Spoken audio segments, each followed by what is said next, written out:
In some ways, I can't believe I'm saying this, but let's remove thoughts of gold and silver out of our mind for a moment and how they react to markets, because there is bigger news that has just happened that I neglected to report on.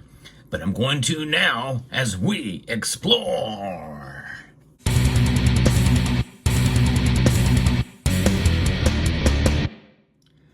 There are so many factors that can influence the price of gold and silver, and oftentimes on this channel, I tend to be singular focused as to some of the major drivers of those prices. But sometimes, given the complexity of the markets, I do miss some things from time to time, and that's why I'm so thankful for this community for reminding me on what other factors that I may have missed in reporting on what could influence the price of gold and silver. So what happened yesterday was some big news that I missed. And a member of this community, Hot-Headed Joel, pointed it out to me. And in reality, it's something that I typically do cover. But the time when it made the biggest move, well, I missed the mark. So I'm going to bring you this video now and explain what's going on and why we should forget about these precious metals for a moment, because in the end, they will be affected if this continues. But this is a bigger deal because it's more than just about gold and silver. It's about this, cash, the dollar. And of course, you know, my favorite is this dollar right here that I show in all my videos. This is weaker today by a grand margin. That's right. It fell 1.12% yesterday in the markets. That is a massive hit. I've actually have never seen that before. And it was pointed out to me by Hot-Headed Joel. And this is a big deal. The dollar index, the strength of the dollar compared to other currencies out there, is when we see that fall, gold and silver rise. Now, yesterday, we did see them rise, but then they took a hit later in the day. And by the late trading, there was some recovery where silver came up just a little bit. But the thing is that the bigger news here is that the dollar is now experiencing something that we fear could lead to potentially a worse situation. If we see that dollar index continue to fall to below 90, to below 100 consistently, there are some real big problems here. Real big problems that could lead to further economic decline, and who knows, maybe even a deep recession could be coming into play here, because as the Federal Reserve lowers interest rates, and more than likely they will do that in September, at least by a quarter point, some are predicting a half-point drop, well, then we're talking about the dollar losing even more strength. And no matter what gold and silver do, this could be a big problem. Some feel that it could lead to deflationary environment or a hyperinflationary environment, which would be even worse. And what happens during a hyperinflationary environment is the dollar loses even more value and it loses even more strength during that situation. But what's even worse than that, especially after what we are seeing with the latest reports, is the employment situation not looking so good. The unemployment rate has ticked up now. With that, coupled with inflation, means stagflation. And that is not good either, for sure. Now, gold and silver will benefit from this in due course. But the thing is in the immediate aftermath of something like this, it's going to leave a lot of people wondering where to put their faith and trust in. Right now, there's a lot of faith and trust in the dollar. No question about that. But what we saw yesterday is big news. For the dollar index to fall that much, over 1% in one day, is mind-blowing. And I really should have been more on top of it to report that yesterday. But nonetheless, this is something we need to pay attention to more often. Gold and silver did not reflect that loss in their price discovery in the markets. It just goes to show you how volatile and how complex those markets are in terms of how gold and silver react.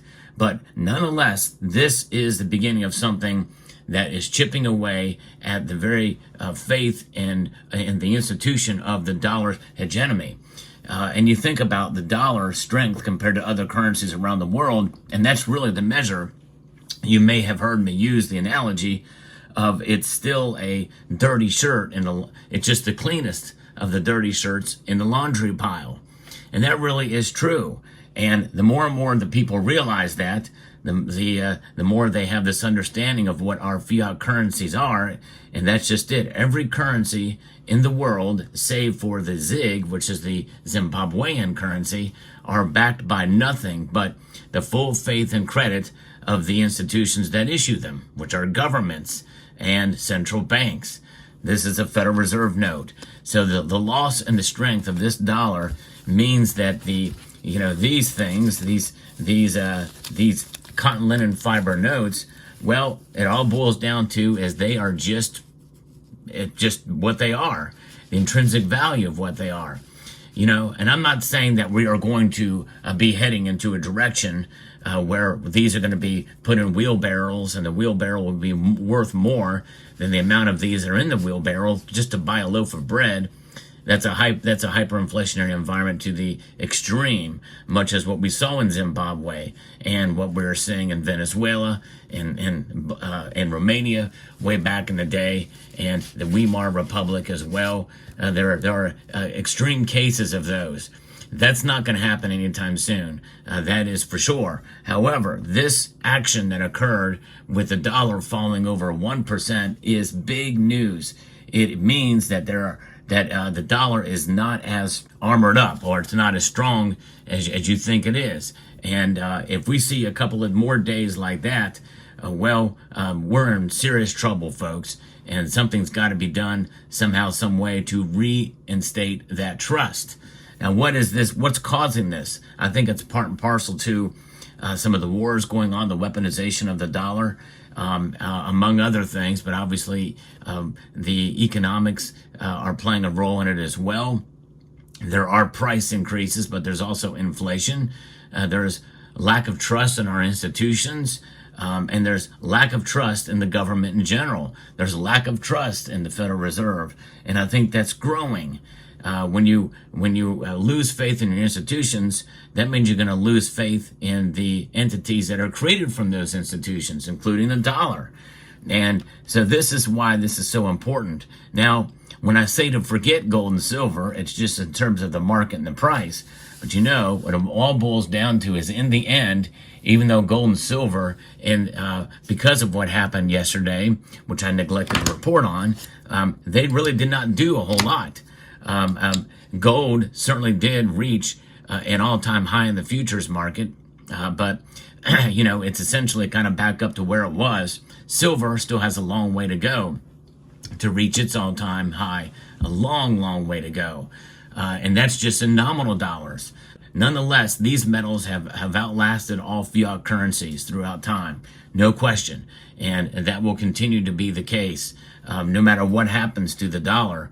And even if the dollar gets boosted back up again, what happened yesterday, for those who pay attention, it had them scared in their boots. No question about that. That is a chink in the armor of the dollar that I think could have long-lasting repercussions. Now, I could be wrong about that, but it is so important and such big news that really should be talked about more, because it is potentially the beginning of the decline of the dollar's influence around the world. A real notable evidence of that, with that dollar index falling over 1% in one day. That is a massive drop. Now, in the end, it does all come back to gold and silver. They, in and of themselves, cannot be manipulated. They exist for what they are. For sure, the only real true manipulation of gold and silver that you're going to see are the examples you see on your screen right here. In other words, they are stamped, they are struck and molded in a sense that they provide a really cool design. These are the new 2024 coin bars from the Perth Mint that have been created, and this is the latest acquisition that I bought when the prices were a little bit lower.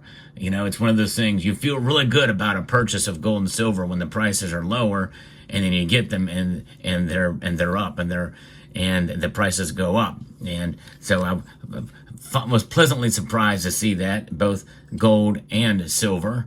And the gold comes in a capsule, the silver does not. I kind of wish it did, but regardless, this is the new 2024 gold and silver dragon coin bars from the Perth Mint.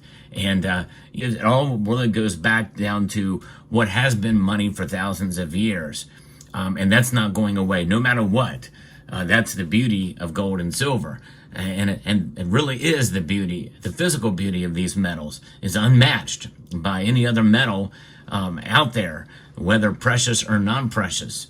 And one could say, well, platinum is beautiful too. It is in its own way, but really the luster, the shine, and the contrast between these two metals is unmatched by any stretch. So you forget about what the market has been treating gold and silver, especially over the last couple of days.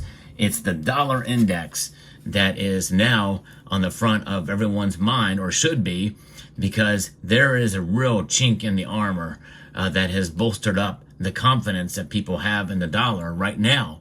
And it's very interesting. Could it be related to some degree, to some extent, as to whatever the central banks are doing, cutting their interest rates?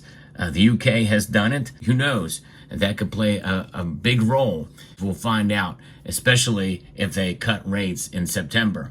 So there you have it. I want to thank Hot-Headed Joel for making me aware of this, this item that I missed.